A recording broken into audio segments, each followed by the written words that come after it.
ಬಾಳೆದಿಂಡು ಆರೋಗ್ಯಕ್ಕೆ ತುಂಬಾ ಒಳ್ಳೆಯದು. ಆದರೆ ಸಾಮಾನ್ಯವಾಗಿ ಎಲ್ಲರಿಗೂ ಅದು ಇಷ್ಟ ಆಗೋದಿಲ್ಲ. ಈ ರೀತಿ ದೋಸೆ ಮಾಡಿಕೊಡಿ, ಬಾಳೆದಿಂಡಿನ ದೋಸೆ ಎಲ್ಲರೂ ಇಷ್ಟಪಟ್ಟು ತಿಂತಾರೆ. ಇದನ್ನು ರುಚಿಯಾಗಿ ಹದವಾಗಿ ಮಾಡೋದು ಹೇಗೆ ಅಂತ ನೋಡೋಣ. ನಾನು ಆಶಾ, ನಿಮಗೆಲ್ಲರಿಗೂ ಅಡುಗೆ ಸಾಧನಕ್ಕೆ ಸ್ವಾಗತ. ಈ ಬಾಳೆದಿಂಡಿನ ದೋಸೆ ಮಾಡೋದಕ್ಕೆ ನಾನಿಲ್ಲಿ 2 ಕಪ್ಪಿನಷ್ಟು ದೋಸೆ ಅಕ್ಕಿನ ಒಂದು ಪಾತ್ರೆಗೆ ಹಾಕ್ಕೊಂಡಿದ್ದೀನಿ. ಈ ದೋಸೆ ಅಕ್ಕಿನ ನಾವು ಏನು ಮಾಡಬೇಕು ಅಂತಂದರೆ 2 ಬಾರಿ ಚೆನ್ನಾಗಿ ತೊಳೆದ್ಬಿಟ್ಟು, 2ರಿಂದ 3 ಬಾರಿ ಚೆನ್ನಾಗಿ ತೊಳೆದ್ಬಿಟ್ಟು ನೆನೆಸ್ಬೇಕಾಗತ್ತೆ.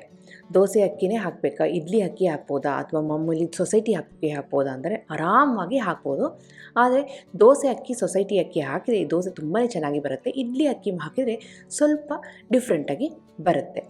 ಇವಾಗ ಈ ದೋಸೆ ಅಕ್ಕಿನ 2ರಿಂದ 3 ಬಾರಿ ಚೆನ್ನಾಗಿ ತೊಳೆದ್ಬಿಟ್ಟು ಮಿನಿಮಮ್ 2 ಗಂಟೆ ಅಥವಾ ಓವರ್ನೈಟ್ ನೆನೆಸ್ಬೋದು. ಬೆಳಗಿನ ಬ್ರೇಕ್ಫಾಸ್ಟಿಗೆ ಈ ತಿಂಡಿ ಮಾಡಬೇಕು, ಈ ದೋಸೆ ಮಾಡಬೇಕು, ಆದರೆ ಅಷ್ಟು ಬೇಗ ಎದ್ಬಿಟ್ಟು 2 ಗಂಟೆ ನೆನೆಸೋಕ್ಕಾಗಲ್ಲ ಅಂದರೆ ಪ್ರಾಬ್ಲಮ್ಮೇ ಇಲ್ಲ. ರಾತ್ರಿ ಅಕ್ಕಿನ ಚೆನ್ನಾಗಿ ತೊಳೆದ್ಬಿಟ್ಟು ನೆನೆಸಿಟ್ಬಿಡಿ, ಬೆಳಿಗ್ಗೆ ಎದ್ಬಿಟ್ಟು ರುಬ್ಬಬಹುದು, ಅದು ಸಹ ನಡೆಯುತ್ತೆ. ಇವಾಗ ನಾನು ಈ ರಾತ್ರಿನೇ ಇದನ್ನ ತೊಳೆದ್ಬಿಟ್ಟು ಚೆನ್ನಾಗಿ ನೆನೆಸಿಟ್ಟಿದ್ದೀನಿ. ರಾತ್ರಿಯೆಲ್ಲ ನೆನೆಯುತ್ತೆ. ಬೆಳಿಗ್ಗೆ ಎದ್ಬಿಟ್ಟು ಈ ಅಕ್ಕಿನ, ನೆಂದಿರೋ ಅಂಥ ಅಕ್ಕಿನ ರುಬ್ಬಿ ನಾನು ಬಾಳೆದಿಂಡಿನ ದೋಸೆನ ಮಾಡ್ತಾಯಿದ್ದೀನಿ. ಈಗ ನೋಡಿದರೆ ರಾತ್ರಿಯೆಲ್ಲ ನೆಂದಿದೆ, ಅಕ್ಕಿ ಚೆನ್ನಾಗಿ ನೆಂದಿದೆ, ಸೈಡಿಗೆ ಇಟ್ಕೊಂಡಿದ್ದೀನಿ. ಇಲ್ಲಿ ಒಂದು 3 ಇಂಚಿನಷ್ಟು ಬಾಳೆದಿಂಡನ್ನ ತೊಗೊಂಡು ಅದನ್ನು ಈ ರೀತಿ ಕಟ್ ಮಾಡಿಟ್ಕೊಂಡಿದ್ದೀನಿ. 1 ಕಪ್ಪಿನಷ್ಟು ಬಾಳೆದಿಂಡಿನ ಪೀಸಸ್ನ ಮಿಕ್ಸಿ ಜಾರಿಗೆ ಹಾಕ್ಕೊಂಡಿದ್ದೀನಿ. 2 ಕಪ್ಪಿನ ಅಕ್ಕಿಗೆ 1 ಕಪ್ಪಿನಷ್ಟು ಬಾಳೆದಿಂಡಿನ ಪೀಸಸ್ಸು. ಹಾಗೆಯೇ ಯಾವ ಕಪ್ಪಿನಲ್ಲಿ ಅಕ್ಕಿ ಮತ್ತು ಬಾಳೆದಿಂಡು ತೊಗೊಂಡಿದ್ನೋ ಅದೇ ಕಪ್ಪಿನಲ್ಲಿ 1 ಕಪ್ಪಿನಷ್ಟು ಕಾಯಿ ಚೂರನ್ನ ತೊಗೊಂಡಿದ್ದೀನಿ. ಕಾಯಿ ತುರಿನೂ ಸಹ ತೊಗೋಬಹುದು. ಇವಾಗ ನೀರು ಹಾಕ್ದೇ ಇದನ್ನು ಚೆನ್ನಾಗಿ ರುಬ್ಕೊಂಡಿದ್ದೀನಿ. ಆಮೇಲೆ ಈ ಬಾಳೆದಿಂಡು ಕಾಯಿ ಚೂರಿಗೆ ನಾನಿಲ್ಲಿ ನೆನೆಸಿರೋಂಥ ಅಕ್ಕಿನ ಸೇರಿಸ್ತಾ ಇದ್ದೀನಿ. ನೆನ್ಪಿಟ್ಕೊಳ್ಳಿ, 2 ಕಪ್ಪಿನಷ್ಟು ಅಕ್ಕಿ, 1 ಕಪ್ಪಿನಷ್ಟು ಬಾಳೆದಿಂಡಿನ ಪೀಸಸ್ಸು, 1 ಕಪ್ಪಿನಷ್ಟು ಕಾಯಿ ತುರಿ ಅಥವಾ ಕಾಯಿ ಪೀಸಸ್ಸು, ಇಷ್ಟು ಹಾಕಿದರೆ ಕರೆಕ್ಟಾಗಿರುತ್ತೆ. ಬಾಳೆದಿಂಡು ಹಾಕಿರೋದ್ರಿಂದ ಈ ದೋಸೆ ಸ್ವಲ್ಪ ರಫ್ ಆಗಿ ಬರುತ್ತೆ. ಹಾಗಾಗಿ ಕಾಯಿ ತುರಿ ಅಥವಾ ಕಾಯಿ ಪೀಸಸ್ನ ಜಾಸ್ತಿ ಹಾಕಬೇಕು. ಜೊತೆಗೆ ರುಚಿಗೆ ತಕ್ಕಷ್ಟು ಉಪ್ಪಿನ ಪುಡಿನ ಹಾಕಿ ಇದಕ್ಕೆ ಎಷ್ಟು ನೀರು ಬೇಕೋ ಅಷ್ಟು ನೀರನ್ನ ಸೇರಿಸ್ಕೊಂಡು ಈ ರೀತಿ ನೈಸಾಗಿ ರುಬ್ಕೊಂಡಿದ್ದೀನಿ. ಎಷ್ಟು ನೈಸಾಗಿ ಆಗುತ್ತೋ ಅಷ್ಟು ನೈಸಾಗಿ ರುಬ್ಕೊಳ್ಳಿ.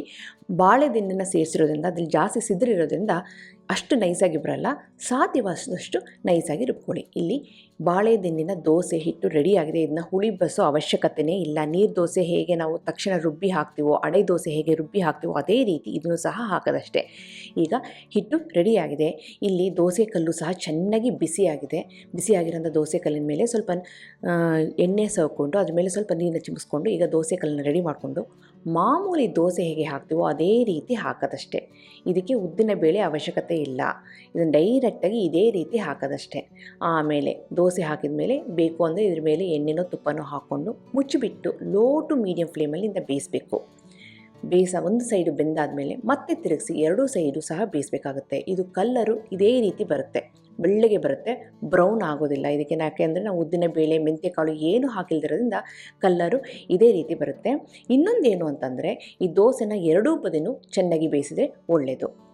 ಹಾಗೆಯೇ ಈ ದೋಸೆ ಬಿಸಿ ಬಿಸಿ ಇರಬೇಕಾದ್ರೆ ತಿಂದರೆ ತುಂಬಾ ಚೆನ್ನಾಗಿರುತ್ತೆ. ಆರಿದ ಮೇಲೆ ಸ್ವಲ್ಪ ನಾರಾಗಿ ಬರುತ್ತೆ, ಯಾಕೆಂದರೆ ಬಾಳೆದಿಂಡನ್ನ ಹಾಕಿ ರುಬ್ಬಿರೋದ್ರಿಂದ. ಈಗ ನೋಡಿದರೆ ರುಚಿಯಾದಂಥ ಆರೋಗ್ಯಕರವಾದಂಥ ಬಾಳೆದಿಂಡಿನ ದೋಸೆ ರೆಡಿಯಾಗಿದೆ. ಜೊತೆಗೆ ನಾನು ಈರುಳ್ಳಿ ಖಾರ ಚಟ್ನಿ ಮಾಡಿದ್ದೀನಿ, ಎಕ್ಸಲೆಂಟ್ ಆಗಿರುತ್ತೆ. ಈ ದೋಸೆಗೆ ಮಾತ್ರ ಖಾರವಾದಂಥ ಚಟ್ನಿ ಮಾಡ್ಕೊಳ್ತೀನಿ, ಅದ್ಭುತವಾಗಿರುತ್ತೆ. ನಿಮಗೆಲ್ಲ ಈ ರೆಸಿಪಿ ಇಷ್ಟ ಆಗಿದೆ ಅಂತ ಅಂದ್ಕೊಂಡಿದ್ದೀನಿ. ಖಂಡಿತವಾಗ್ಲೂ ಟ್ರೈ ಮಾಡಿ ಹೇಗೆ ಬಂತು ಅಂತ ಕಮೆಂಟ್ ಸೆಕ್ಷನ್ ದಯವಿಟ್ಟು ತಿಳಿಸಿ. ಹಾಗೆ ನೀವು ಅಡುಗೆ ಸಾಧನಕ್ಕೆ ಸಬ್ಸ್ಕ್ರೈಬ್ ಆಗಿಲ್ಲ ಅಂದರೆ ತಡ ಯಾಕೆ, ಈಗಲೇ ಸಬ್ಸ್ಕ್ರೈಬ್ ಆಗಿ ಪಕ್ಕದಲ್ಲಿರುವ ಬೆಲ್ ಬಟನ್ ಕೂಡ ಟಚ್ ಮಾಡಿ. ನಿಮಗೆ ವಿಡಿಯೋ ಇಷ್ಟ ಆಯಿತು ಅಂದರೆ ಲೈಕ್ ಬಟನ್ನ ಕ್ಲಿಕ್ ಮಾಡಿ, ಫ್ರೆಂಡ್ಸ್ ಆ್ಯಂಡ್ ಫ್ಯಾಮಿಲಿ ಜೊತೆ ಶೇರ್ ಮಾಡಿ, ವಾಟ್ಸಪ್ಪಲ್ಲಿ ಶೇರ್ ಮಾಡಿ.